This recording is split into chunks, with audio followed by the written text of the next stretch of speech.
to have y'all with us today. Do we need to have everyone sign in? Sure. Oh, also, if you are already logged in and you can see us and hear us correctly, go ahead and input into the chat section your name and which school you are with. That way we can know that you are here logged in with us. All right, so we're going ahead and we're going to get started with our slideshow. Let's see. I don't know if we can see if everyone is logged in.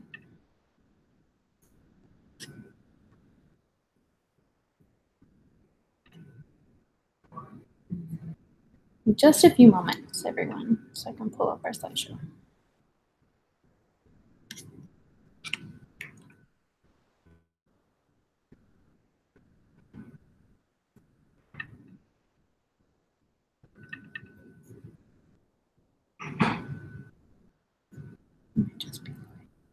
Can we do the full screen?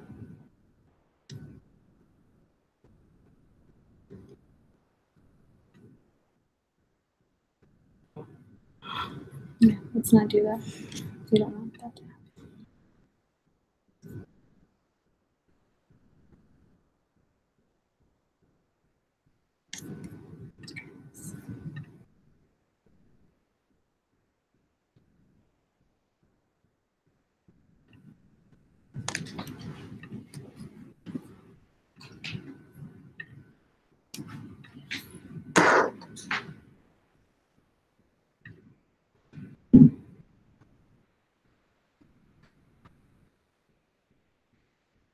Seems to be having some lag time.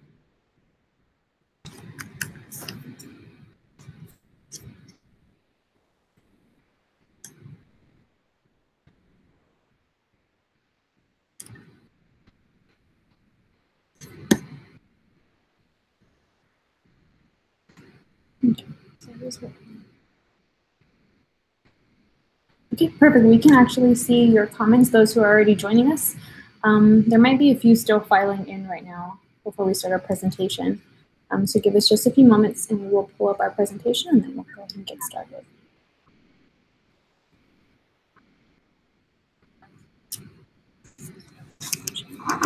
So give us just a few moments.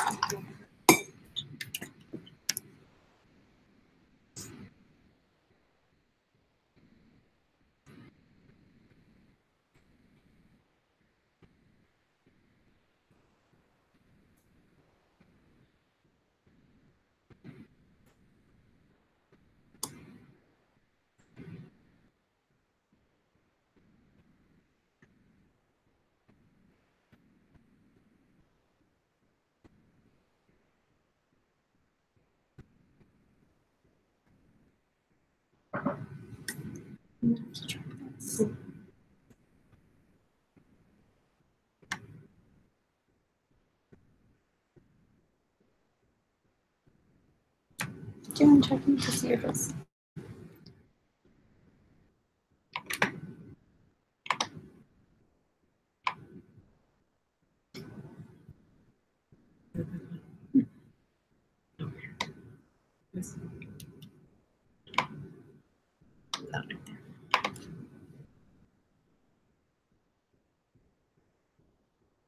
Okay, perfect. So we have our presentation up and we're going to get started with writing a great press release. And Tanya is actually going to go ahead and intro us first into this, and then we'll dive into creating fitting social media posts, and I'll take over about halfway through the presentation. So first we're going to talk about what a press release is. Some of y'all may have sent them out before, perhaps others not. So I'm just going to get into the specifics of what it is, when to use it, and what the best purpose of it is for. So when writing a press release, you want to think of it as a short, compelling document, even a story that details something like a product release or an event announcement, other newsworthy items. If you're thinking about it in terms of each of your schools, you want to think about using this as a way to share announcements, to talk about new programs that you may have initiated, to announce innovative news or generate excitement about something that has changed at your schools, sharing new hires or changes in leadership, presenting growth that impacts the community, sharing significant milestones like anniversaries. So some examples may be sending out a press release for Hope for the Future to host the Khaki and Plaid Gala, or announcing the funds that were raised for Catholic school scholarship support, a local school launching a farm-to-table lunch concept, students and teachers developing a program to improve literacy across the community. So things that really are sharing an announcement or something new that's happened, something innovative that's happened. And we'll talk about this in a little bit more detail, but it doesn't necessarily have to be an event that's happening that needs coverage right then and there. It could be something that's a little more evergreen, and could get coverage for a longer period of time because it's a program that will exist for a while or for the unforeseeable future. And crafting a great press release, it's the first step to securing media coverage. That may be a magazine feature, it may be a television interview. In today's day and age, it's also possible that the press release could generate coverage from someone like a social influencer, or a blogger, educational blogger, who may be local or even regional or national. The press release is a tool. It's not a guarantee of media coverage. So just because you send out a press release doesn't necessarily mean that you'll receive the coverage. There's a lot of information coming into media outlets every day, to a ton of different reporters, producers, anchors, you name it. So all of them are receiving different press releases and pieces of news information. So the press release, just because it's sent, doesn't mean the media coverage is guaranteed. Also, a press release, it could garner one story in the Express News, for example, or it might result in a lot of different media hits. Say, for example, we've sent out press releases before that can get up to 3 TV interviews, a story in the Express News, 2 radio interviews, and coverage from one of the local social influencers on their blogs or on social media outlets. So this is just to say it kind of depends. It will vary on what you're announcing, who is interested in it. So it's that first step in the process. So just keep in mind that it could get you no media, or it could get you a number of hits.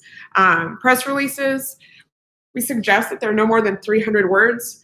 If it has to be longer, make sure you include an at-a-glance section. We'll talk about what that should entail here shortly, but really, this is not a novel to be written. Use only the words that you feel are necessary to really convey the message that you're sending. The press release, while it can be used as a story in and of itself, there are some outlets who we send to, like La Prensa, who will they'll post the press release as a story within their publication. Some do that, while others, they just use the press release as the start to their story. So it's a way that they know that's what's happening, and then they'll call for follow-up for more information so that they can write a story of their own. So again, think of it not as writing a novel, but rather writing the punchlines. So some press release tips that you should keep in mind when writing. Grab attention with a good headline. So we'll talk about it in regard to, yes, it's being recorded. Sorry, just saw your note. So yes, we will have this recorded and sent out as well. Okay, the press release tips. Again, grabbing attention with a great headline. What are you selling? What's the big picture statement? think about it this way. If someone sent you an unsolicited email to share some news, what would make you open the email if you saw it in the subject line? So when we send out press releases, and this is how we recommend that you do it as well, include that headline in the subject line, and then you can include it again in the body of the email. So make sure it's something that is worthy of being opened. There are a few ways that you can do this. Be clever and write something that always make it relevant to what you're sending. So don't send an email or a press release with a subject line that's talking about winning $1,000 when it has nothing to do with that. But just make sure it's relevant and clever, and that it's about what you're sending. You can also be straightforward and impactful. If it's really big news, if it's significant and a change that's being made at the school and an award that's been won, you can just write that as the headline. It can be something very simple, but that is meaningful. Another way is to be creative. You can do that in a variety of ways. You can include puns if you want to. You can do a combination of being straightforward and being creative. And some folks have even begun to add emojis into the subject line. The color and the image itself is an attention grabber, and people just like having fun with it that way. Just make sure you're keeping it in line with your brand. Think about it this way: if a press release came from City Council, it would probably not be the same type of press release that's sent from Hard Rock Cafe or the San Antonio Auto and Truck Show. Those would all look a little bit different, just dependent upon the brand. You want to represent the brand, you want it to be engaging, you want to have fun, but you also just think about the things that the personality, things that you would describe as the personality of your school, and speak in that type of voice and language when you're creating a headline. Next, the at a glance section. So this is a really important thing that we feel like is a differentiator in press releases that can really set you apart. There are some producers who overnight receive as many as 600 press releases by the next morning. We've been told by them, among many others, about the volume of press releases that they receive. So that at a glance section is essentially 3 to 4 major highlights in bulleted form that you can include. Often, if it's an event, the best things to include are why the event is important or what it is, the date and time of the event. And if there's someone like a celebrity speaker at the event, that's another great piece to include that you might not put in the first paragraph of a press release, but may consider wanting to put a little bit further down. However, that may be a great reason for someone to cover an event if there is a big name or celebrity or even a big local community leader who will be in attendance. We can send templates. We're going to send templates of the press release, so you'll see what that at a glance section looks like. It should be very brief. Again, straight into the point of the biggest things that you're announcing. So you really want to consider just using the information that's imperative and that would make someone want to come out to cover the event. Include hard numbers. So the media want facts that will enhance their stories. An example I can give, if they receive something that says literacy has significantly increased because of X program that has been started. Rather than saying something like that, give them numbers. So tell them that literacy has increased by 30% over last year's numbers, and provide whatever those numbers are because of this program that has been initiated. If they can have stats and figures, it's much more likely that it will give them something factual to build their story on, rather than just a general statement of why you're sending the press release out. Now, this doesn't need to be something that's included in the headline, but it should be within the press release. it can also be wrapped into, we'll just jump into the next one. It can be wrapped into the quote from a relevant personality.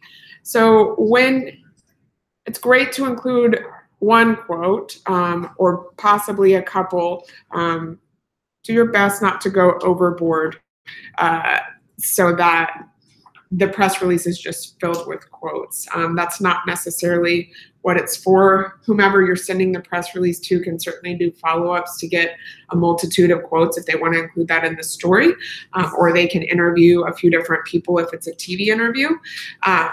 But really think about who would be the most relevant personality that you can include a quote from in your press release. Also, really make it count. You can use that quote as that person or representative sharing the statistics or the percentage of whatever you're talking about, sharing how much money was raised, sharing why a program was developed. So the quote isn't something that you want to say, we're so happy to be partnering with X entity. That's probably, if you're sending out a press release about it, it's probably obvious that you're happy about the partnership. So really give something of value that's not already in the press release and isn't already assumed. Make sure that the press release is grammatically flawless. You're obviously sending this out to many wordsmiths, and you'll be taken more seriously when there are not a multitude of serious punctuation and grammar issues within the press release.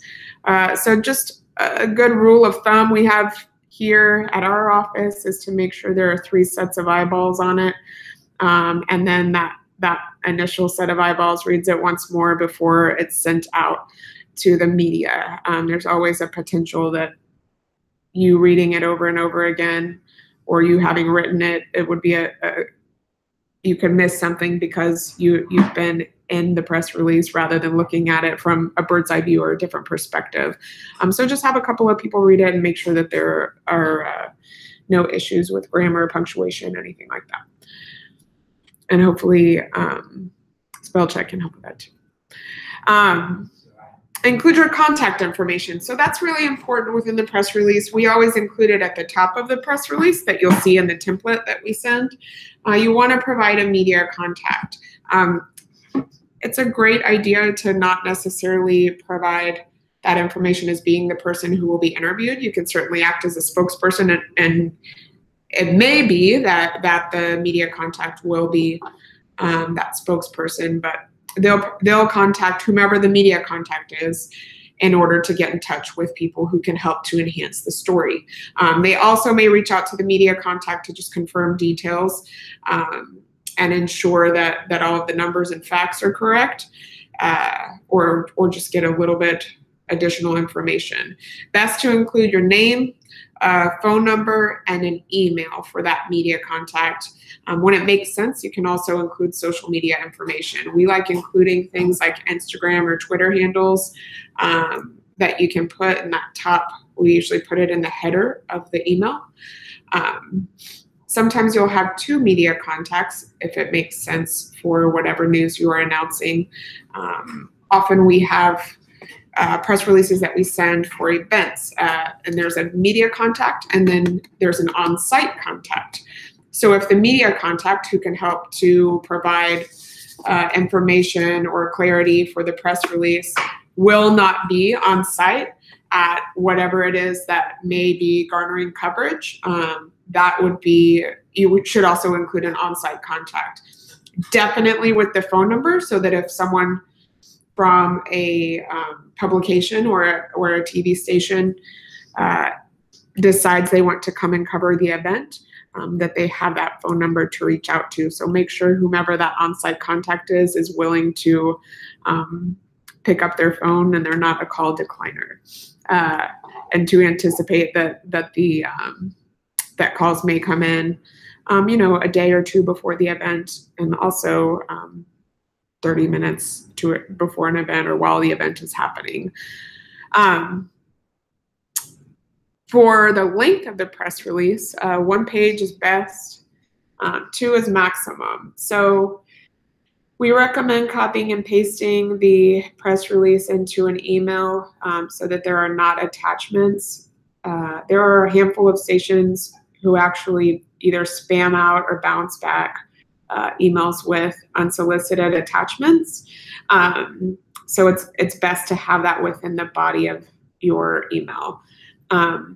Only make the press release longer or over a page if it's worth it. Don't do something like putting 9 quotes in a press release. That's something that they can call and get additional information on.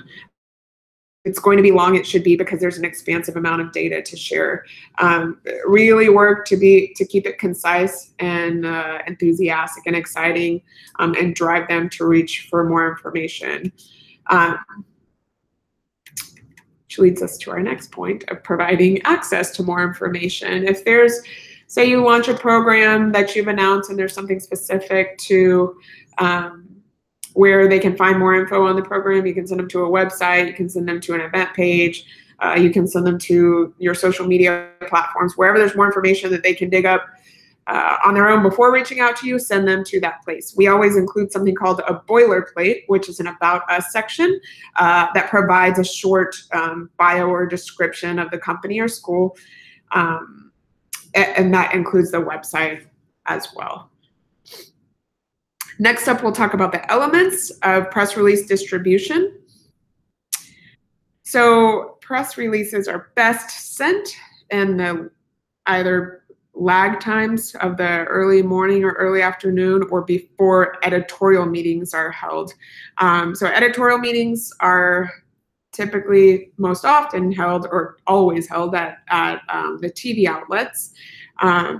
Each morning and afternoon, the whole staff gathers to throw out story ideas of what they can cover for the day of press releases or pitches that they've received. The information that's shared here, the reason you want to get it out early in the morning, I think most stations have it at 8 or 9 in the morning, and then about 1 o'clock in the afternoon when they have their afternoon editorial meeting. So you want to make sure you have that press release in their hands before they have the meeting. So if they're interested in covering it, they can share it with their assignment editors and the people who make the decisions at the TV stations. You know, another good time, we'll talk about pitches, I think, at a later time, but another good time is kind of the lag time of the afternoon, because if people have, if it's something that's for the next day or that's a little bit more evergreen, that can be covered at any time, you can send those later in the afternoon because they're probably wrapping up their stories and potentially looking for something for the next day or later on in the week to get ahead of themselves. So follow-up is necessary, and understand that every person and outlet that receives your release will not immediately reply. They, like I've mentioned, receive a huge volume of information every single day. Sometimes we'll receive immediate replies, particularly if it's really timely. So thinking about the timeliness of your press release is imperative, and what you should expect. So you want to manage your own expectations. If you're sending something about an event that's happening the next day, you can expect to get some immediate replies, and others you probably or may not hear back from them until the following day, if at all, depending on if they're interested in covering it. There are often times when we'll follow up with reporters or assignment editors or the different influencers and bloggers 4 to 5 times before we receive a reply. It doesn't always mean that they're not interested. It just means that their emails are full. Sometimes it does mean that they're not interested. We have some folks who will reply and tell us that they're interested in the story but can't cover it. But there is beauty in the follow-up, because, again, if it makes sense to follow up that day, then by all means, with a quick, brief email or calling the different media outlets, it's going to be beneficial just to make sure that your voice is heard. It can be something as simple as calling and making sure that they receive the press release, and asking if they have any questions, and if they plan to cover. So that being said, consider that evergreen nature of your press release when you're deciding when to follow up. If you are sending something out in advance of an event, and say you want to get it out because you want people to attend the event in addition to getting coverage, you don't need to follow up 1 hour after you send the press release if it's something that's going to be covered or that you would anticipate coverage for in a week or even a month later. So give them some time and space, because they think about what they cover, especially in TV and radio. They think about what they cover more so on an hour-by-hour basis rather than a weekly or monthly basis.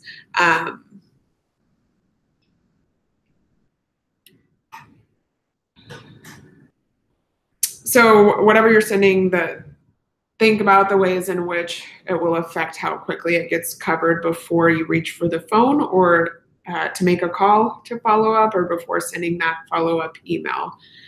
Some of my favorite words for follow-ups: you can say that you wanted to reconnect, say that you wanted to circle back on the topic, or because it was on your brain. I often use this so it sounds a little less obnoxious when we're following up. I say that I was working on it already and wanted to reconnect to make sure that they received it and see what their thoughts were. Something like that, that's not overtly obnoxious, but that makes sure to keep it on the top of their email and also top of mind for them.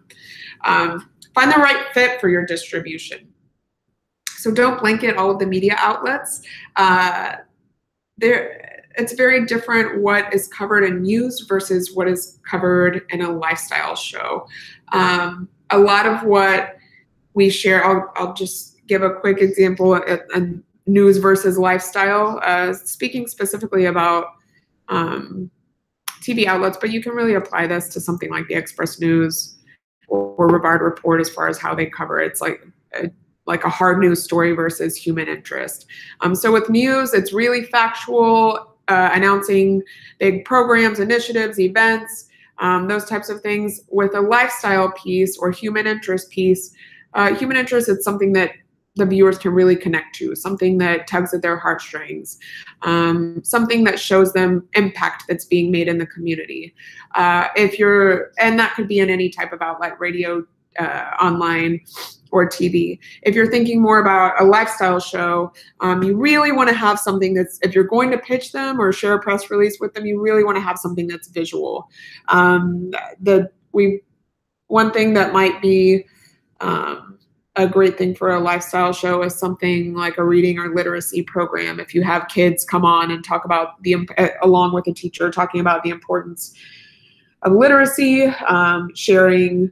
I mean, they could read a book on the air. They just always want something that's very visual, and that can keep the hosts interacting and engaged, and also keep that engaging feeling and energy on the show itself.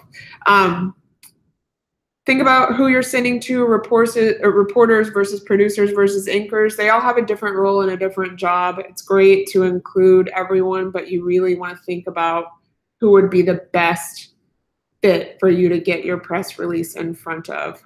Definitely don't send an educationally related press release to a food blogger or a tech reporter or something like that, unless it is about a tech program that's happening in the schools. Make it relevant. Make it relevant for the person who's receiving it, so that you're more likely to get that coverage. And then sending press releases with pitches can often increase your chances of receiving that coverage. So tailor it to whom you're sending it to. You can write a quick, brief email at the top of your different releases, including basically what angle you think would be best for them to take. Again, if it's a lifestyle show, you can talk about the visuals that you may be able to provide for a segment. If it's a news story, specifically, so Rivard Report, now they've expanded a bit more, but really hone in on the urban core and downtown area. So you can talk about how it impacts the downtown or urban core, give a little bit more of a background of something that's not included in the press release that may make them more likely to covering it, and really, really, really make an effort to treat them like a human. Whenever we send pitches along with press releases, you don't have to be extremely formal. In fact, it helps if you're more casual because it makes them feel like they have an established rapport or relationship with you. I've even had some anchors tell us that if they use Mr. So-and-so or Mrs. or Miss and greet them in that way, that they almost often always delete it because they know there's no established relationship and someone's just throwing something at them to try to gain coverage, and not because they care about the value or what's happening on the other end and how it can impact the viewers. So be casual and engaging in those pitches, and just include something that may make them think about an angle that wouldn't necessarily be caught off the bat when receiving that press release, and really just humanize it for them and let them know that you're thinking about their station or their outlet covering it and how their viewers or their readers can be impacted, because that's always what they're looking for, is how it will be received, how that story will be received on the end of whom is reading or watching or viewing it.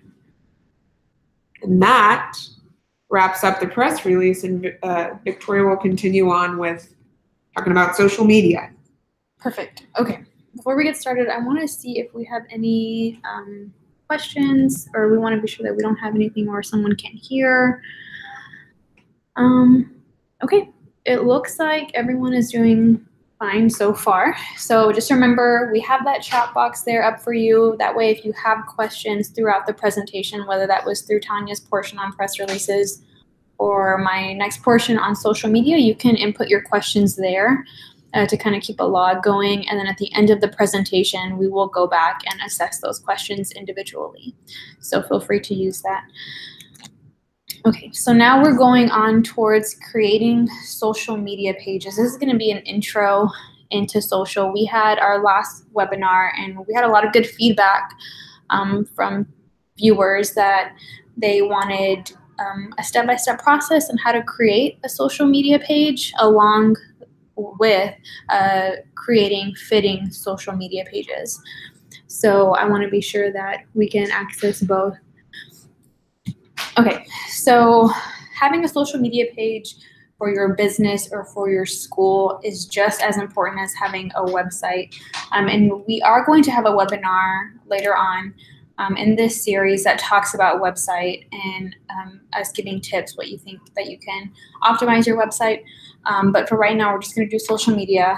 So when you think about social media, this often might be the first time a parent or a future student learns about your school and about what your school's mission statement is and what services or electives, anything of that nature that your school provides. So it's extremely important to realize this as one of the first platforms that they might reach and come in contact with your school. So you want to understand how to create your page properly that represents your brand properly. So we use the word brand a lot and sticking with your brand. So I want to make it very easy to understand that a brand isn't necessarily what the logo of your school looks like or the colors or anything of that nature. Really, a brand is who you are and what your school's mission is. And so when we say make sure that it falls in line with your brand, make sure that it falls in line with who you are and what your school offers that sets you apart from other schools. So when we use that, that's what we mean.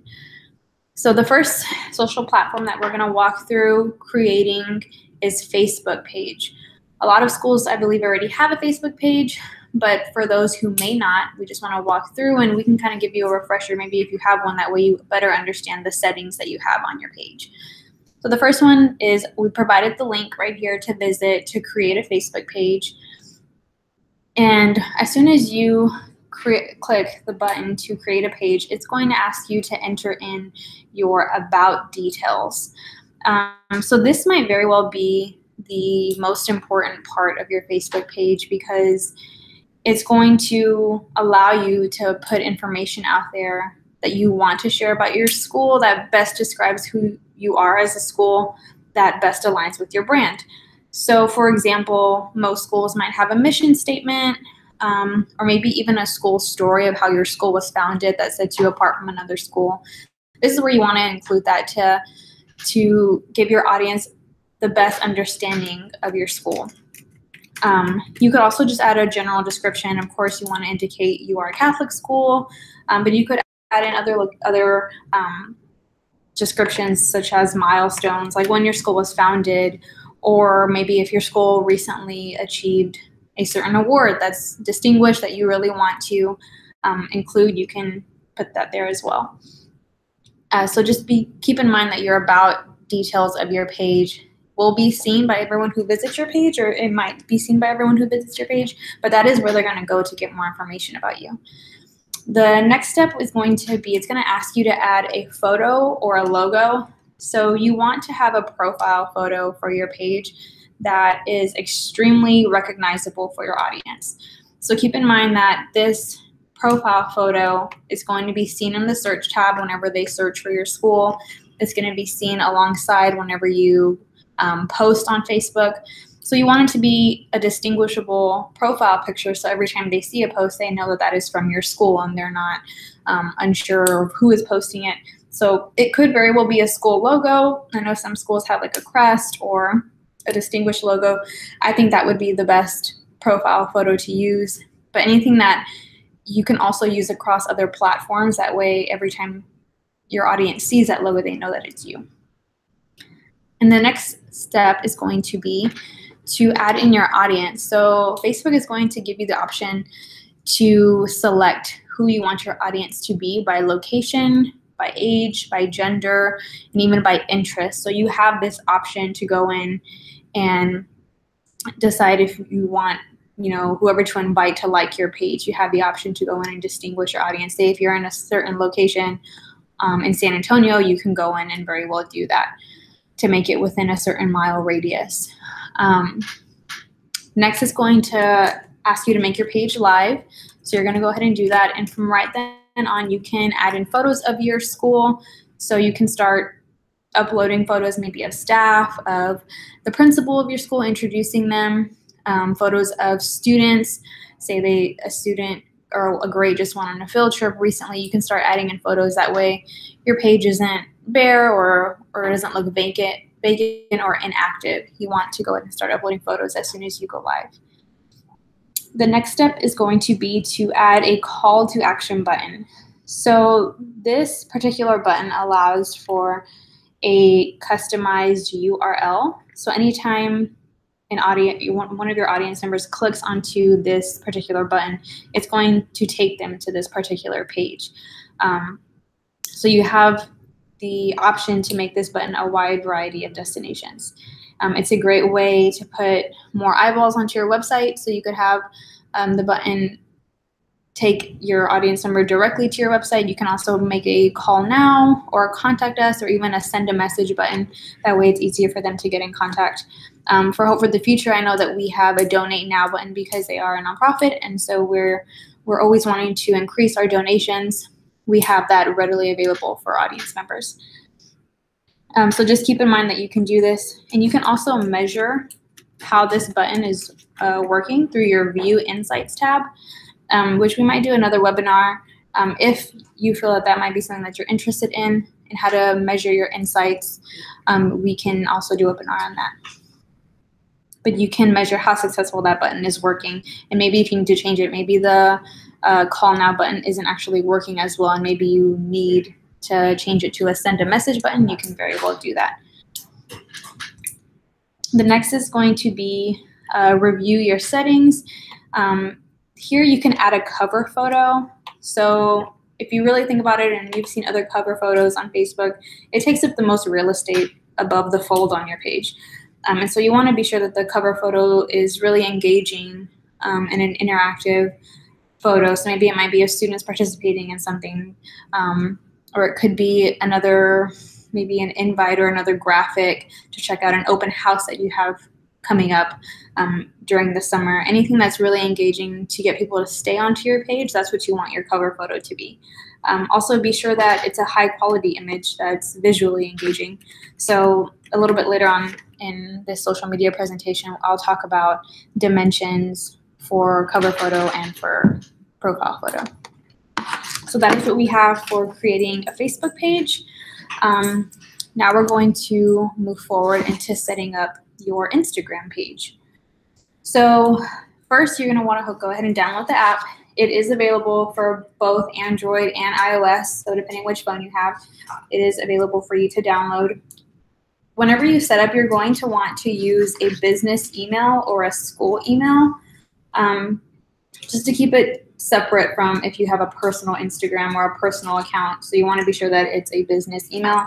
Also, because when you create your page to be a business page, you can also indicate an email button. So whenever they email you, you want it to go to your particular business email and not to your personal one. So keep that in mind when you are setting up your Instagram account. The next you're going to do is you're going to create a username that best reflects your school and will make you recognizable. So it could be, I know Rolling Hills has an Instagram page. I believe theirs is something along the lines of Rolling Hills SA. You want to make it extremely recognizable for parents, for teachers, for staff, for even an audience that's inquiring, or an audience member that is inquiring about your page or trying to locate your page. You want to be sure that it falls in line with your school name and is easy for them to find you. The next one is you're going to add in your bio and contact information. So research shows that it takes less than 0.2 of a second for an online visitor to form an impression of your account and what it looks like. So a good Instagram bio accurately is going to explain what your business is and what it does. So your bio is essentially going to explain who your school is and maybe what initiatives your school is focusing on or what key services that your school can provide that you want your audience members to know. So you do want to include keywords in your bio. Maybe if your school focuses on, they have a really big emphasis on health and wellness, you can include that in your bio as well. Just keywords to make your profile distinguishable to your audience. And what you think will most likely resonate with them and what your school stands for or what your school offers. The next step is going to be to provide and also in that step, you're going to want to provide your contact information. So you can include an email or a phone number or even a website in that portion. Step number 5 is going to be to choose a profile photo or a logo. Again, just very similar to Facebook. You also might want to even use the exact same profile photo that you use on Facebook. That way when they are looking for your Instagram, it's just really easy to recognize when they're locating you. But again, you can use one that is a logo or an actual image, but you just want to be sure that it is as recognizable as it can be. Next, you're going to try Instagram for business tools. This is where you're going to set up your Instagram as a business page. You can link, or you will link your business Instagram page to your Facebook page. However, we want to point out that you do have the option whenever you create your business page and you link it to your Facebook page to automatically share Instagram posts onto Facebook, but we advise that you don't do that. The only reason we advise that is because it doesn't really doesn't show that you're dedicating an amount of time to a particular platform, that you are only staying on Instagram and you're not really paying attention or monitoring Facebook as much. So you want to be sure that when you are posting or when you are posting to our particular social platform, you are only posting to that platform and not necessarily sharing it to Facebook, just because you want to show your audience that you are dedicating time and you are monitoring your Facebook page and you are making yourself available to them. But just to let you know that that is an option. The next step you're going to want to do is start posting photos that best reflect your business or your school. You want to be sure that, or just understand that Instagram is a highly visual social platform. Photos are really what Instagram is, and so you want to be selective in which photos you do share or which graphics you do share. Later on, we do want to do a webinar to talk about taking photos on a cell phone, taking photos with a camera, and tips like that to help you optimize your photography. But just for right now, for the purposes of this webinar, we just want to make sure that you know that to be very selective with the photos that you decide to post. And the last step is going to be to follow friends and announce it on other pages. So as soon as you create your Instagram page, you have the option to invite friends to follow you on this particular page. We encourage you to do that. So if there are principals, if there are teachers and staff members, you want to go ahead and do that at this time. Also, you can announce the fact that you created an Instagram page on other pages. So you could make a post on Facebook saying that we've created a post on, or we've created an account on Instagram. Go ahead and follow us at this handle. So we encourage you to make an announcement. That way you can drive traffic to that social profile. Now we're going to branch on to creating a Twitter profile for your business. Twitter is highly similar to creating an Instagram page. It's roughly the same steps. So you're going to start off by creating a username using, again, an email and a password. I would suggest, again, using the same email that you use for your Facebook and for your Instagram, using a business email and not a personal email. That way you keep them separate from your personal profiles, and you never have the chance of confusing the two with a personal and with your school profile. It's going to indicate you or prompt you to upload a unique profile image. Again, just like Facebook and Instagram, we would recommend that you use the same photo or logo across all platforms to make it easier for your audience to find you. Your next step is going to be to add your school's bio.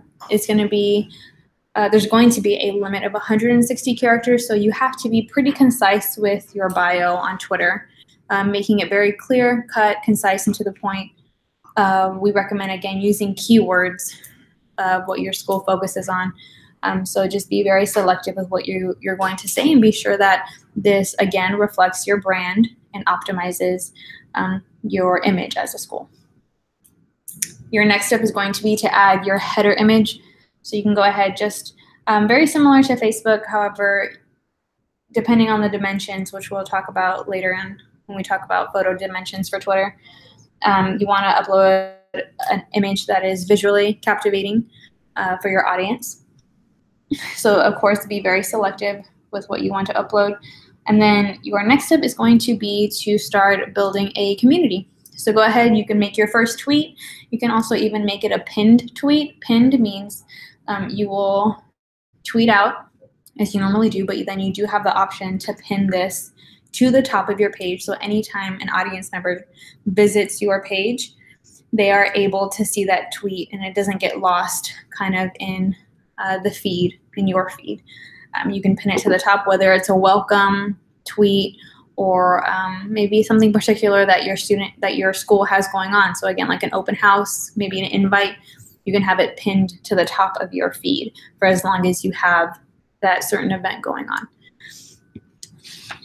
Okay, so that is creating social profiles for your school or for your business. And we are now going to move on to crafting the perfect social post. So social media success requires strong writing skills because your copy or the portion of writing with your post is seen by your entire audience. So you want to be sure that you are selective, that you are concise, that you are clear, and that you do take high importance into the copy that you are putting into your post. So it doesn't have to be difficult, and you don't need to reinvent the copywriting wheel, but it does take time to get your writing right, but it is going to be worth it because this is how you're actually going to build your audience.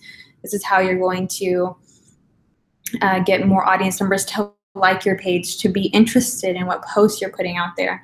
It really does depend on your copy and the amount of time. So what I always like to remember is when I'm posting something on Facebook or on Instagram, the amount of time that I take to select which photo I want to upload or which graphic I really want to put out there. It can take a long time for me to be, because I'm very selective with it and I want to be sure that this gets engagement. But the amount of time that you take for a photo or graphic, you want to take the same amount of time on your copy to be sure that it is flawless, that there are no spelling errors, of course, no grammatical errors. So creating the copy for your social post is extremely important. And we're going to talk about crafting the first one for each social profile. Okay, so we're going to start off with 8 basic social media writing tips. So what we like to do is, of course, we want to understand active versus passive voice. Active puts your audience here and in the moment and right there with whatever maybe event that you are talking about or trying to promote or something that's going on in your school. So I'm sure that most of us know what active and passive voice, but I'm going to give an example just in case. That way we can just be clear on what it means. So active, for example, is saying Marilyn mailed the letter. Marilyn was doing something, and in that verb, she mailed the letter. Passive is saying the letter was mailed by Marilyn. So it doesn't necessarily put your audience in that moment with you as when Marilyn mailed the letter. That's active. So you want to be sure that you're using active voice in every single one of your posts because it puts your audience, of course, there in that moment with you. The second is going to be putting your audience first. So you want to, of course, be concise and clear, but you want to ensure that you're writing something that people want to engage with, that they want to share, not something that shows that you didn't really put much effort into it, but you want it something that you know your audience would be interested in and that they're not just going to scroll past it. So research shows that posts with 80 characters or less actually receives 66% of higher engagement, and that's particularly on Facebook. So be concise with your copy. And one tip to keep in mind is that shorter copy on a particular post works well with clicks. So say you have a link posted in a post. If you have a shorter copy, this is actually going to drive engagement to that particular link or to an image. Whereas longer copy works best with engagement. So if you're sharing that your school took a field trip and you want to go into detail about what that particular class did on the field trip, you can do that. And research shows that that actually would get the most engagement, say, to photos that you have of those students. But of course, keep in mind that you are writing something that you want your audience to like and to engage with, and that they would be interested in. The next tip is make sure that you have a clear message, that there's a match between your post and your destination pages. You want to be sure that your copy gets the point across to your audience as clear as you can. Again, that comes with using active voice, not using passive voice.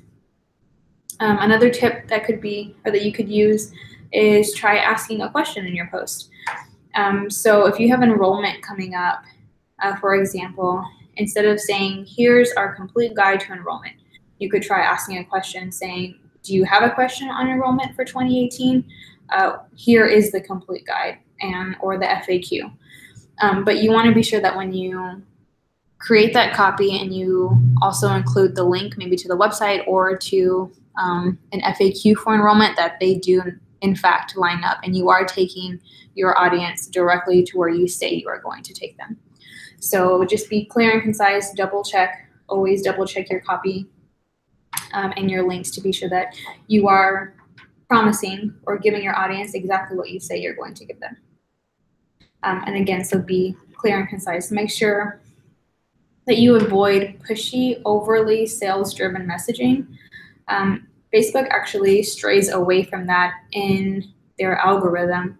An algorithm is just a series of directions that is given to a computer or to a social platform that pretty much tells it what to push to the top of your feed. And Facebook actually avoids overly sales-driven messaging, and they push that to the bottom. So you want to avoid that. You want to do something that engages your audience and invokes conversation and engagement. The last would be invoke curiosity. So you can invoke curiosity by even including an emoji. And we'll talk about hashtags and emojis later on, but you want to invoke curiosity by using a fun emoji in your post, something that has color that brightens your post. And it shows that research shows that emojis can increase your post likes by 57%. So it kind of just depends on your audience. It depends on your social profile, or your social platform. But depending on what your audience engages with more, try using emojis or try using certain hashtags, which we'll talk about a little bit later. But you want to invoke curiosity into your post to get your audience to engage and interact with your particular post on a particular platform. Now we're going to talk about tips per each social profile on our platform. So first we're going to start off with Facebook. We're going to talk about our character limit. So character just means how many characters you can actually have in your post. Any more characters than that, it's not going to let you. Particularly, there's a large character limit. You can write a lot on Facebook, but 80 characters or less receives 66% higher engagement on Facebook. So always keep that in mind when you're writing out a post. That's why we always say to be clear and concise as you can. But if you want to share a particular special moment with your audience, you can, but just be clear and concise with it. The next is to ask a question. Like I said, there's an example. Ready to enroll your student? Here's our complete guide to enrollment. That pulls your audience in. The question mark visually it catches their eye to see, well, I wonder what they're asking me. And you fulfill that question by following up with an answer. Well, here's our complete guide to enrollment. The next tip is to use a list. Lists usually work well for giving context.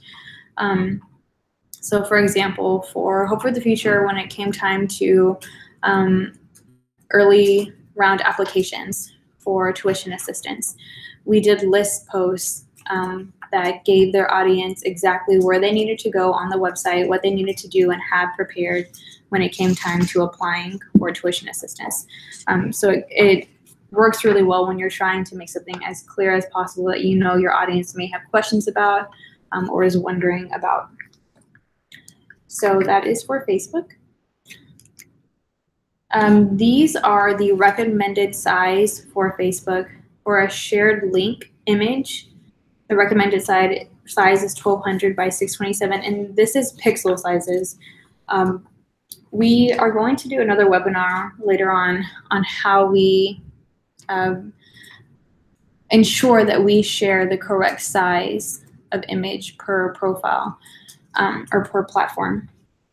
And so I'll talk a little bit about it later on, but in another webinar, we will walk you through exactly how we ensure that we share the correct size. But for your knowledge now, these are the correct dimensions to use when you are posting on Facebook. For a shared image, the recommended size is 1200 by 630 pixels. Next are Instagram tips. So Instagram, because it is a different platform, it works a lot differently than Facebook. Like I said earlier, it is visually engaging because photos are its primary source of content.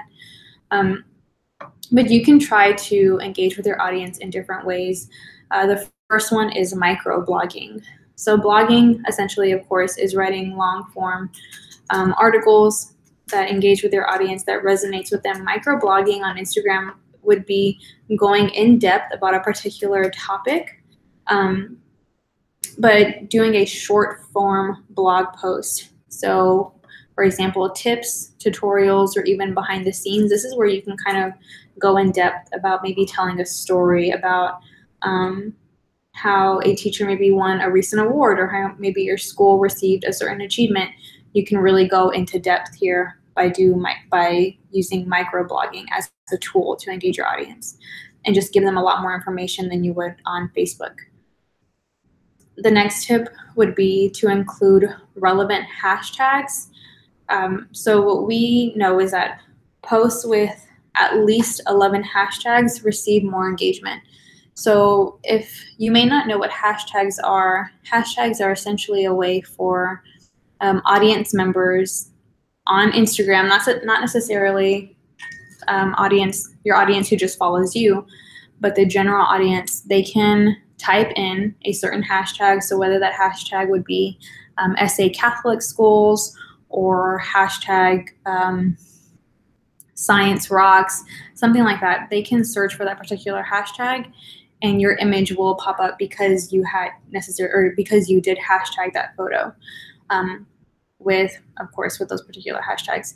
So when you have at least 11 hashtags, that means you have a wider audience. You open up your image to be seen by a wider audience. So at least 11 hashtags, you can do more. A trick that we like to do is if we use a certain particular set of hashtags, we kind of keep those maybe like in a notes section in your phone. That way, every time you post a photo, you can just copy and paste that set of hashtags from your phone and drop them right into Instagram with that post.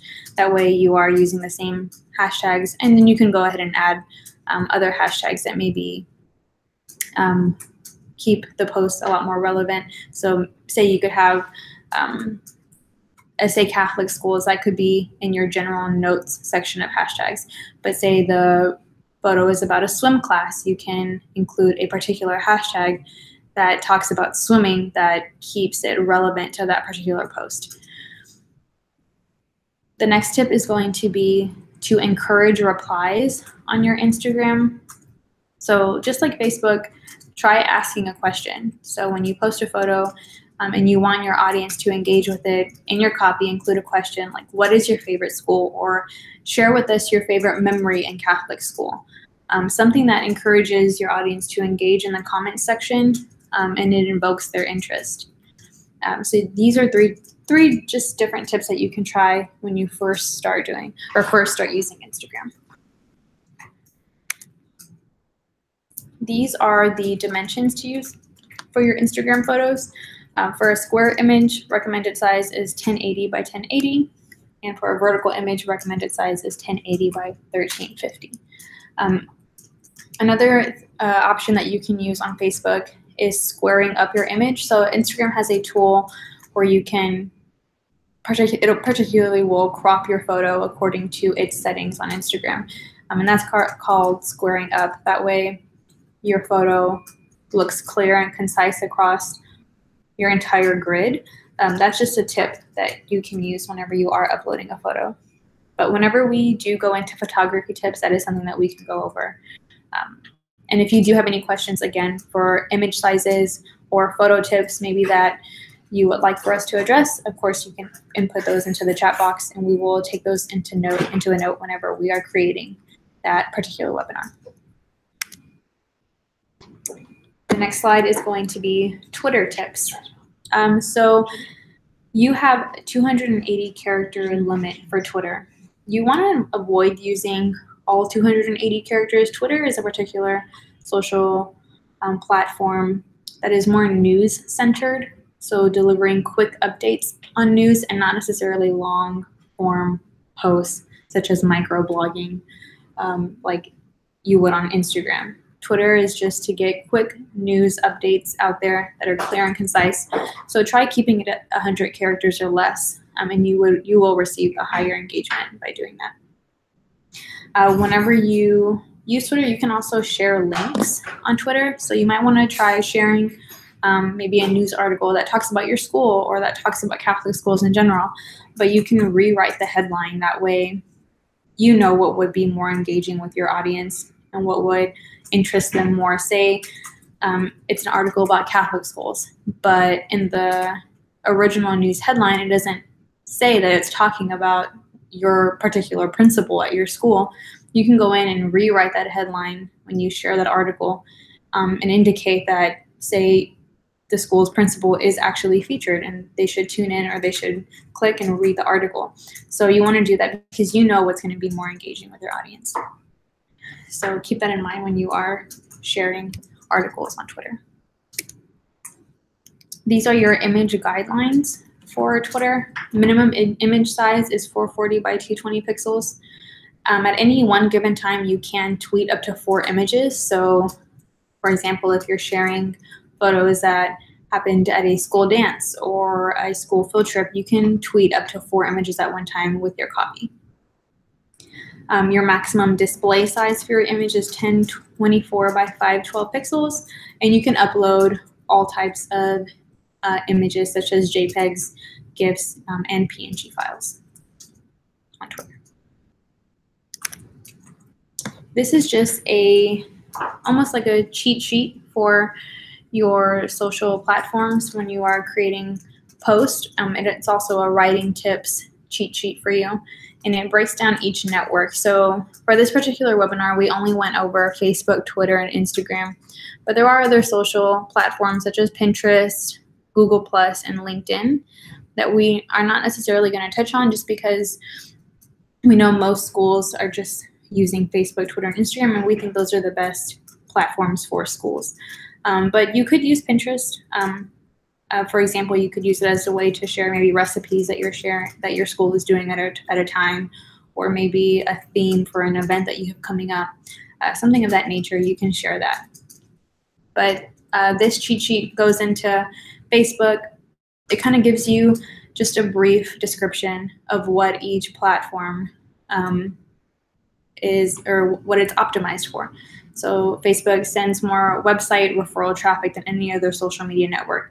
That way, when you have a post in mind that you want to share and you're not really sure which social platform to share it to, you can refer to this cheat sheet and see which one you think would work best for that particular post. So Facebook is also geared toward both news and entertainment.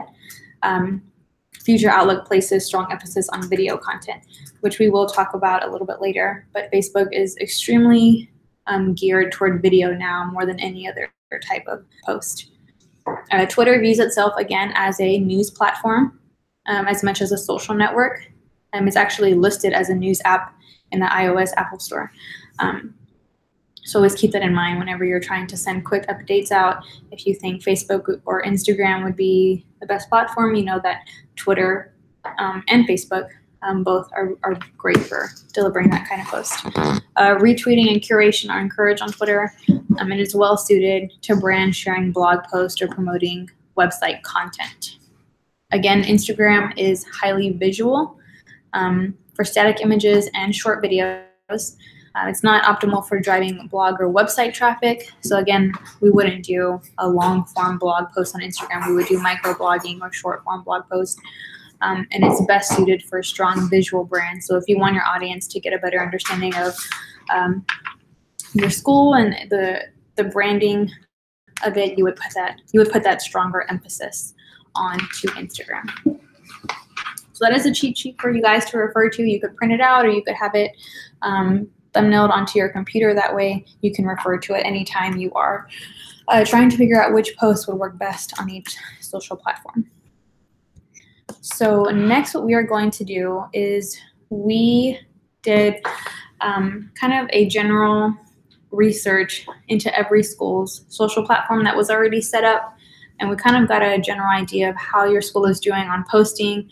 And we want to just give feedback on what we think could be done better, or even just to show you that we think that, you know, that particular post does work best. And we want to give you both constructive criticism, but also show you what we think is working well for you. So we are going to go to this particular slideshow. And these are screenshots of every school that we could find and social posts that we pulled from your Facebook page particularly. And you'll see up in the search bar, you'll see which school we are indeed talking about and reviewing at the particular time. And of course, when we go through the section, of course, feel free to add any comments that you would like us to address after.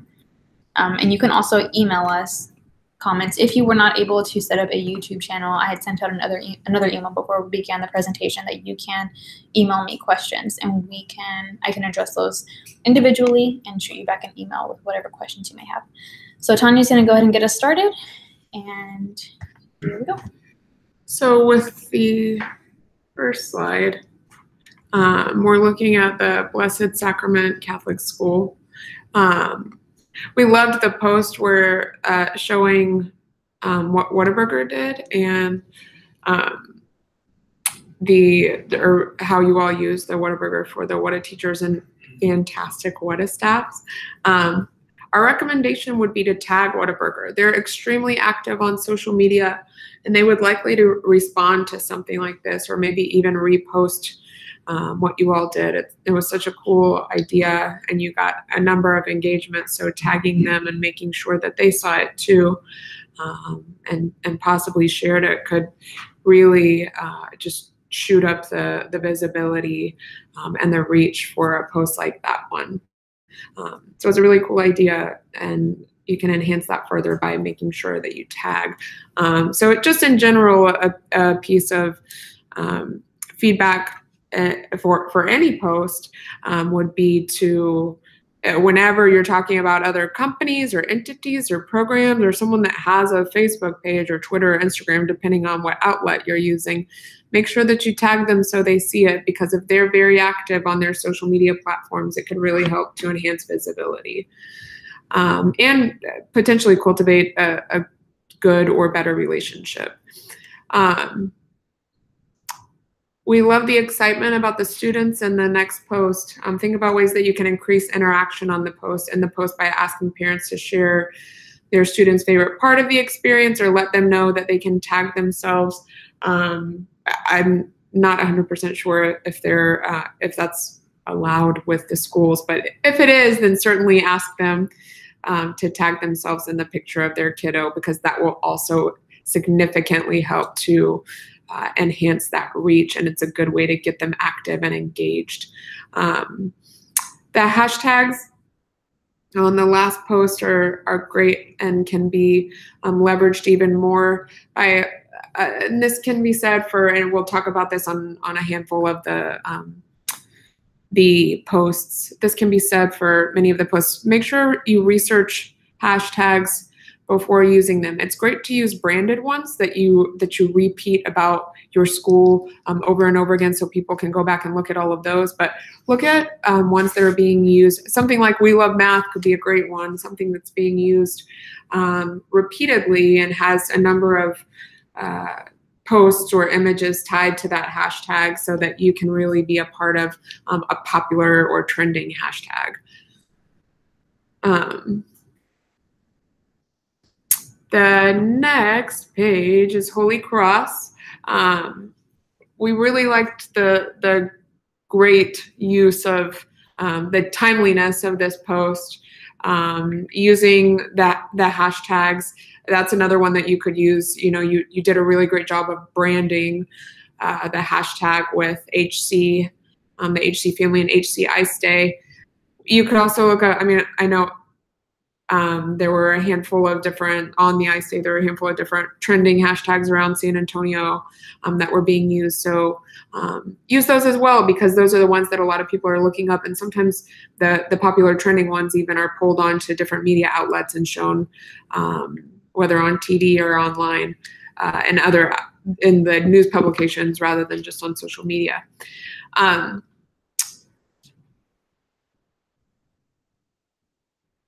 The an incentive-based post is also really great, offering an incentive to post. It's a good encouragement to increase that activity and engagement. And as we can see there are a number of comments that were made on that page or on that post.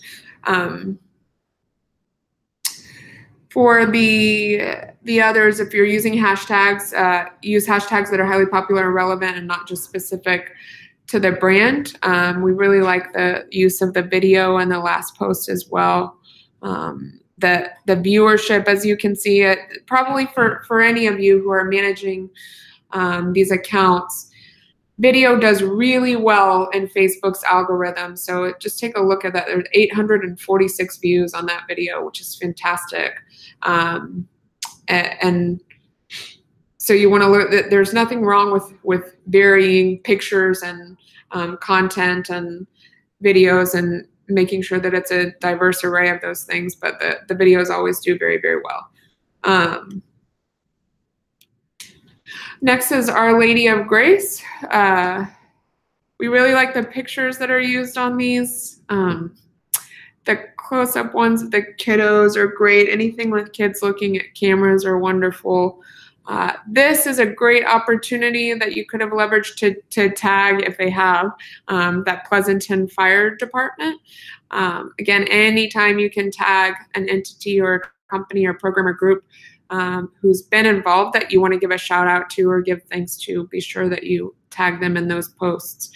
Hashtags could also help to leverage these posts. Don't go crazy on them. You don't need 10 or 20 hashtags, but maybe just 1 to 3 or 4 that are important and relevant that can get people more exposed to the post or clicking on them. And another thing that I'm not 100 on, but if you have the opportunity to tag teachers in the post or tag staff members in the post, certainly do that because it increases the visibility as well. But great job on these, good pictures. Little Flower Catholic School. A couple of things on these posts. It's really great to share those milestones. We really like that. And there are other opportunities. Sometimes we saw a post the other day that said we reached 1,000 viewers or 1,000 likes, 1,000 follows. Help us reach 500 more by the end of the week by sharing. So you can do something like that. That gets more engagement and people really interacting and getting excited because you're excited. We also think it would be great for you to be able to use a branded graphic in this particular image. So something that's showing either your logo or a picture that's somewhat grayed out and you can still use the Facebook like and the logo, but just something that brands the school a little bit more rather than using just the Facebook graphic. Also, people feel differently about this, but sometimes the all caps can be psychologically viewed as yelling or negative speak. But we love the hashtag that you use, and we love the fact that you're shouting out for that milestone. The next one, again, that branded hashtag, we like that you use it consistently. And the pictures are fun and great and showing the cool activities that the kids are doing. That's another one where maybe you can ask parents to tag themselves when they see their kiddos or share the post. Really great, really cute. For Notre Dame, the next one, Fighting Irish. The post was a really great accomplishment to share. We really liked that. And one of the things that you could do is to tag, perhaps they both, I'm not sure, but perhaps you could either tag Exxon just as the company or as that educational alliance, and tag Mini-Mart if they have that. Again, it really just gives opportunity. You already have really great engagement on that post. It just gives opportunity for more visibility, more reach, and just the privilege to reach more. For the post on the basketball team making postseason, that's a really great accomplishment. We dig it. We suggest a show, in addition to doing this, you can certainly include the Fighting Irish man, but also include some visuals or video or an album with the same text to enhance the opportunity for visibility. Maybe showing pictures of the team or grabbing a video of or footage. It doesn't necessarily have to be Facebook Live, though that's something that you could do in the future. Grabbing footage of the kids playing, And then use some hashtags here that are relevant to San Antonio, to basketball, to anything that makes sense for the post. The next is for Rolling Hills Catholic School and Antonian Middle School. We really like this post about Career Day. Some suggestions, just reformat this one a little bit to include the message at the top. It doesn't make a difference where the hashtags are located. So the thing that we want to focus on first is really conveying that message. So put those hashtags after the message so that people can read that first and then click on the hashtags if they want to see other posts like those. You could also consider a potential collage of photos here to show the variety of careers that you had. And again, tagging, interweave those tags that you have included within the post that can be a part of the message. And then if given the opportunity, tag the folks. You can do this individually, picture by picture, if you have a collage of them or a slideshow of them, but tag those who participated and maybe even tag their companies that they represented. We love the story that's shared in the last post. The images are really great. It's a really good post. It's really wonderful and engaging. And if you, again, just one more time, if you have the opportunity to tag the parents in this one, then go for it. The middle one, once this goes for any website that you include, once that picture or image is populated, auto-populated, and it pops up with the link that you can click underneath of it, you can erase that link just so it's not quite as bulky, and rather replace that with some content or text that references what the story is about. The next is Sacred Heart Catholic School. We really like this 100 Days post. I saw so many of those in my own Facebook feed of friends whose kiddos were completing the 100 days.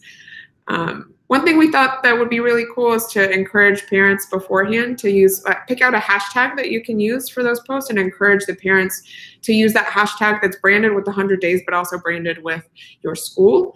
And you can use it too in your posts so that people who click on it will not only see the photos that you took in class, but will see the individual pictures and images that parents and families posted of their kiddos after that 100 days. And ask the parents as well, if you say you give the kiddos a hashtag to go home with, to tag or to use for when their parents are sharing those photos, ask them to tag the school as well, which y'all will get notification of that whenever the school is tagged, if you didn't already know that. On the middle one, actually both of these, the second ones, we'd love to see Facebook Live or a video on these. It would be, we love the posts. We think it would enhance it even more if Facebook Live or a pre-recorded video was included. To keep it engaging on the last one, just try to be a little bit more concise and punchy, and it's such a great post, and the content is good. Just something, maybe 2 to 3 sentences, and including, we love that picture, but including a video would be really cool too. Sacred Heart, number 2. So for the first one, great pictures, great showing the projects. We would love to see a caption on that one to give viewers some engaging content about what the pictures are about, and you can use tags or hashtags whenever it's fitting. For the second one, we really like the spelling bee announcement. Use for the post, we would suggest using something that's talks about the highlights of the spelling bee or all who participated, and then for each of the individual pictures, you can caption them with the winners. Those are really cute pictures and a good thought on something that's engaging to post. So on that final one, another great announcement, and we think this is another really great opportunity to use a a cool Facebook Live post or a pre-recorded video. That was a fun one.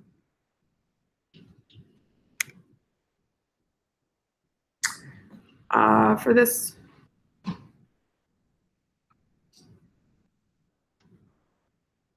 the spirit shirts, we love this post. It's really fun. The kids are super cute. It's a great front-facing photo that would really get people to stop and click on it.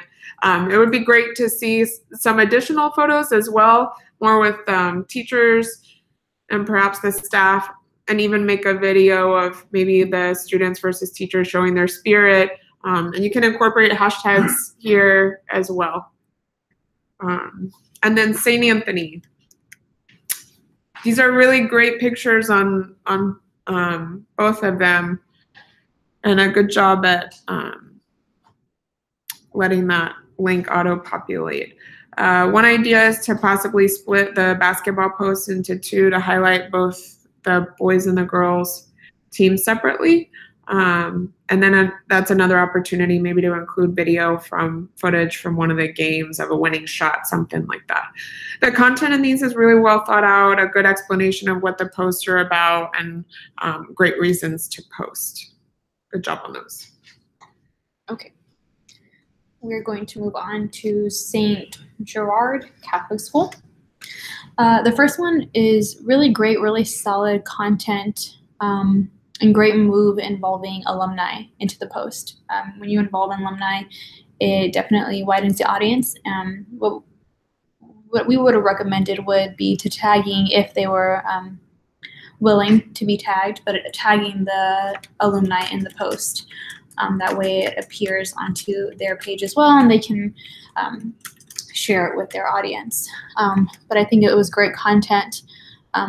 It got the point straight across to the audience, and great hashtags as well. I think using alumni magic for any time an alumni appears on a post is great to keep it centralized and keep it consistent across the platform.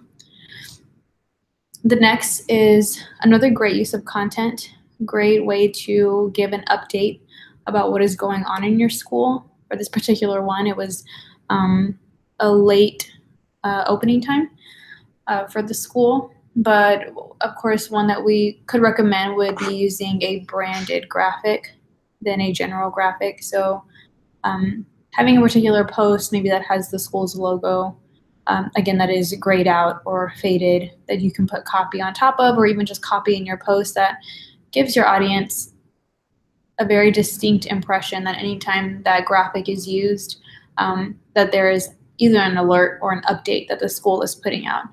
But aside from that, great way to share an update that your school has for parents and for students. Another tip, of course, would be incorporating Facebook Live. So one could have been doing maybe a short interview with the alumni that was particularly featured in that post. And that, great job. The next one is St. James Catholic School. The first one talks about Catholic Schools Week. Great photos, really engaging, really shows what was going on that day. Campus beautification. One tip would be hashtagging Catholic Schools Week, creating a particular hashtag that you used throughout that entire week for every post that was dedicated in honor of Catholic Schools Week. And then incorporating 5th grade into the copy of the post, into the actual sentence. So something more like, our 5th graders participating in campus beautification during Catholic Schools Week. Some way to incorporate the fact that there indeed were 5th graders helping out. But great photos, I think, in that post. The next is a great use of video. Video, like Tanya had said earlier, it does very well on Facebook, and you can see here with 14 shares, 2 comments, with over 500 views.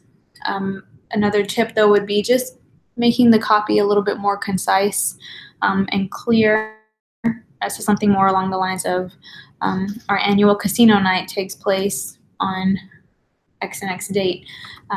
By attending, you make a difference in our school and the students we serve. Something a little bit more concise. That way they immediately click onto the video and watch the video rather than getting lost in the copy. But other than that, great content and great way to use video. The next is St. James the Apostle Catholic School. The post about the dairy farm was really great. Again, try to tag any business or entity that may have a Facebook page. So in this case, Southwest Dairy, or any page that is linked to that. If it does exist, try and tagging that. That way you have a wider audience that it appeals to. And usually if you tag another business or a larger entity into on your posts, it increases your chances of having them share it as well to increase your viewership. But a great subject to have out there for a post. The next is the 100th day of school as well. It was a great use of photos, really engaging photos that show the students' faces. What we found is most photos that we share on Facebook were a person or a student, whoever is looking directly at the camera, they actually have a higher engagement than those that are looking away. So we really like how you included photos in that post that have students looking directly at the camera. And of course, this is a great way to invite parents to tag themselves in the photos or comment, if they see their student participating, or share this post if your student is in one of the photos. But great use of photos. The dairy farmers post could have been a great way to incorporate Facebook Live, incorporating students interacting with either the presentation going on that day or one of the activities that was done. But other than that, we do encourage using hashtags on these posts. So 100th day celebration, or hashtag Bonnie the cow, something that is unique to that particular post. The next is St. John Bosco School. The first one is really great photo of showing all the kids participating in All Saints Day. What we would recommend is saying something about All Saints Day. So asking a question such as, did you know? And putting a fact about All Saints Day. And then following up with, check out our students, and finishing the copy in that sense. But of course, like we had said earlier, asking a question is really great.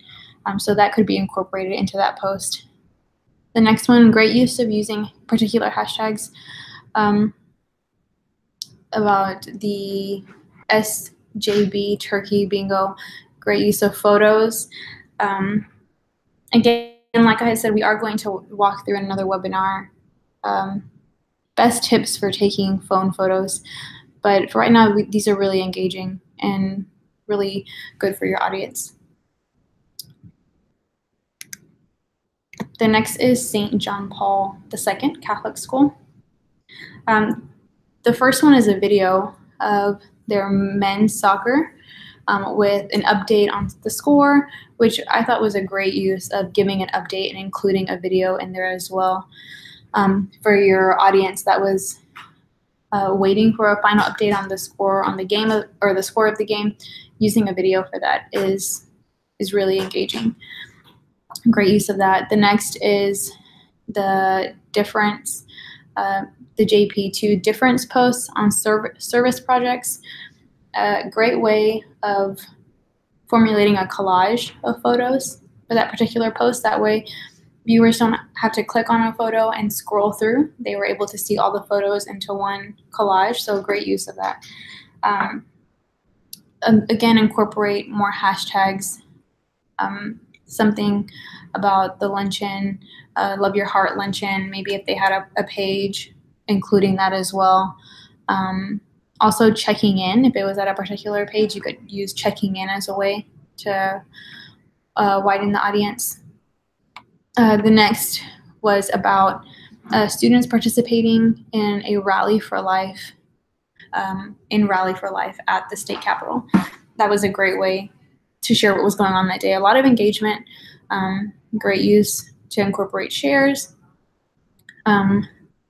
So yeah, great photos, great copy. Just more hashtags would have helped. And if there was a lot of engagement or a lot of interaction at the Rally for Life, that would have been a great way to incorporate Facebook Live as well. The next is St. Luke Catholic School. So really liked the first post with the YouTube video.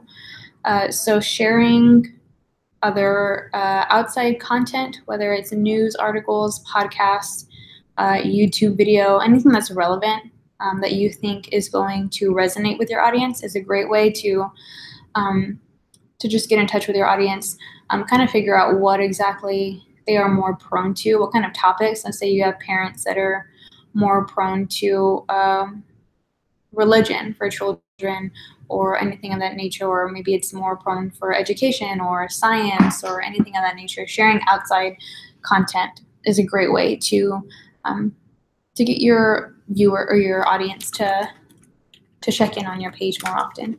But it was a great way to post this, the link to the YouTube video, and then as well as creating your own copy on top to explain why you are posting this. So great job on that.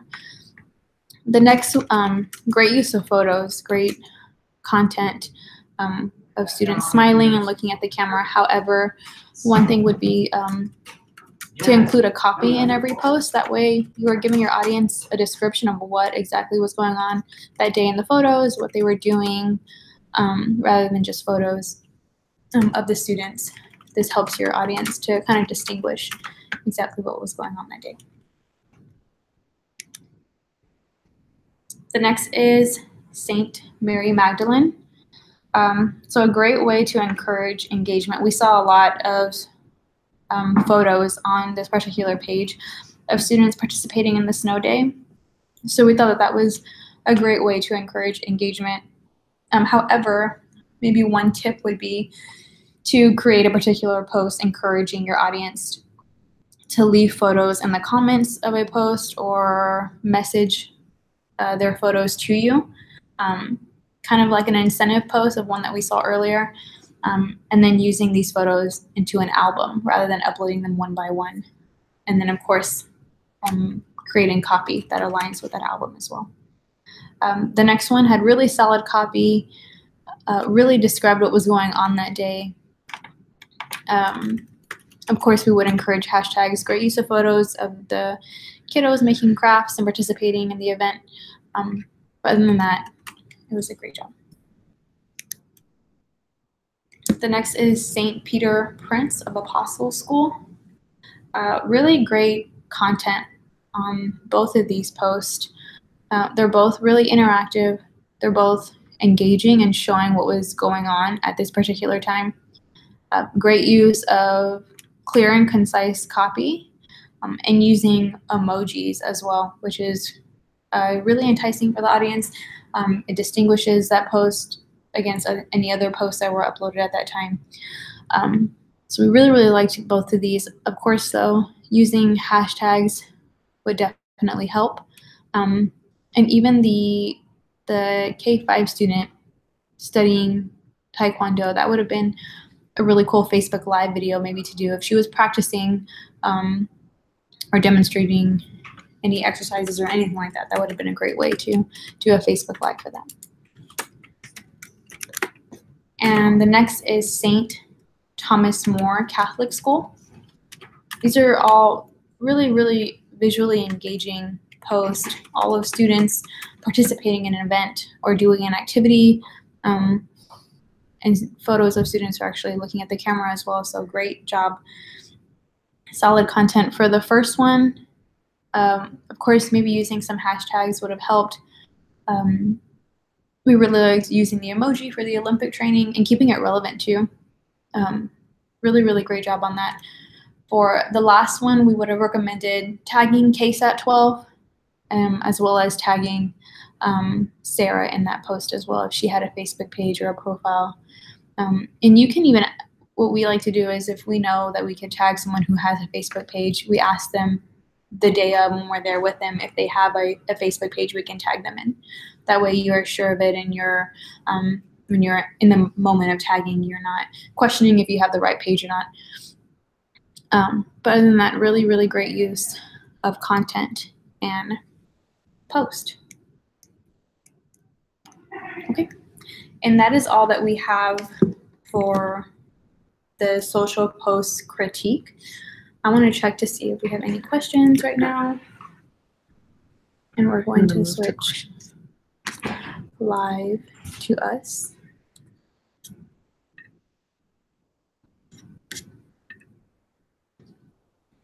And now you can see both of us. So if you have any questions about the content that we just went over, whether it be the presentation on press releases or creating fitting social media posts, we definitely encourage you to do that in the chat box, or even the critique that we just gave on social posts.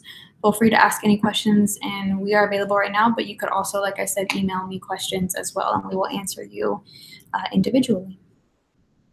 So I want to see if we had any posts or questions at all. Anything that, also if you have any particular topics that you would like us to cover in future webinars as well, feel free to leave tips in the comment box as well. That way we can create a particular webinar to answer those questions and give you feedback and tips on that as well.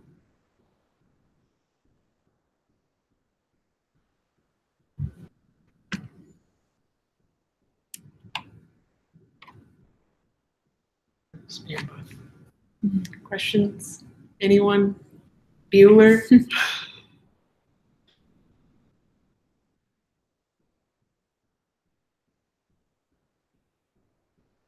Also, we would like feedback too as well if this particular way of giving the webinar worked out. If you have any feedback you'd like to give us, maybe something that you had trouble with, or again, if you need a walkthrough on creating a YouTube channel or account, we can also walk through with you on that as well.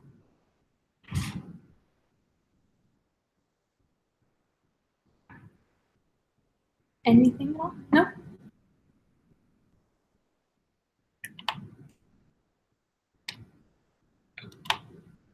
Oh. Regarding Facebook Live, the question is, regarding Facebook Live, do you suggest a video length? So I think that's something that's a little bit more of an experimentation depending on your audience. Sometimes it's beneficial. We can send out some examples of some different Facebook Live videos that we've done for Hope for the Future and for other clients. We recommend getting up to at least like 5 to 7 minutes, because then it gives a particular, if you don't really care if people engage, I mean, you could do something for 2 minutes if you wanted to. But if you're wanting people to get involved and comment and interact, probably at least something that's 5 to 7 minutes to give them a chance to log on and to get into the content and understand what's going on and be a part of the conversation.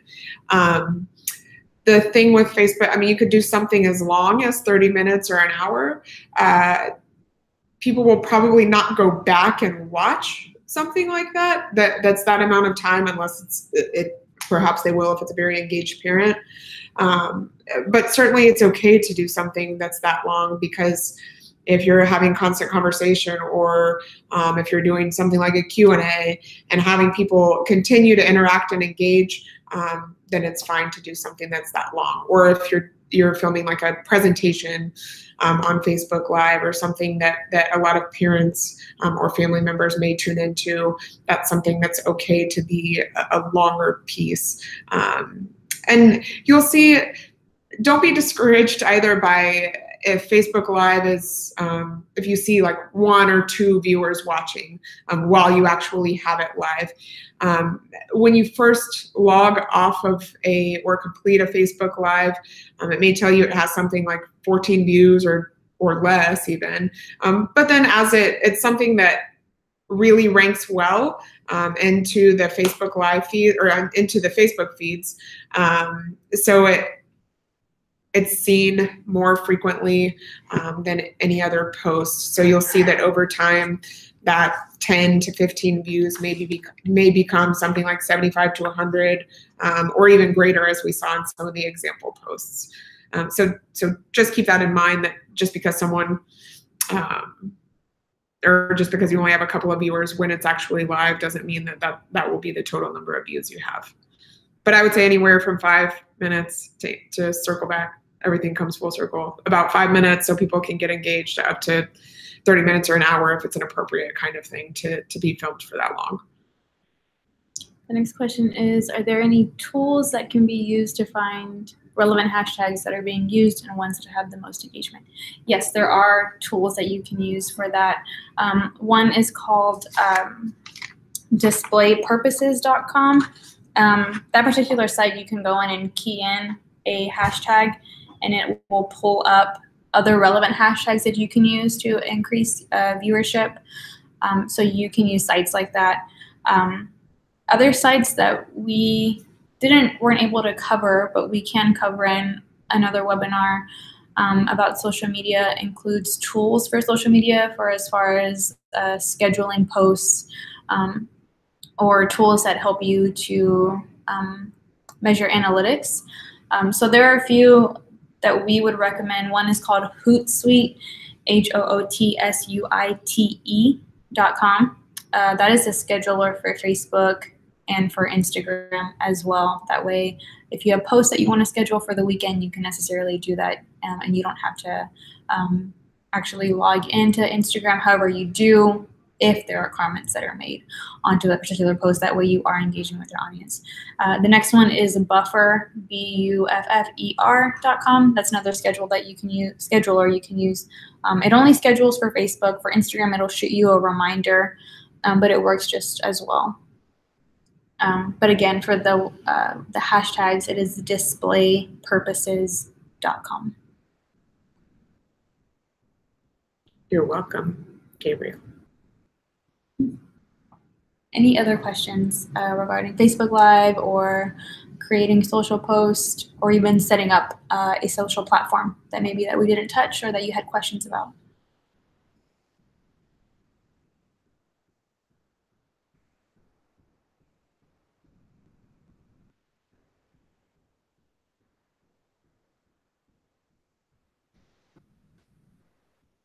No?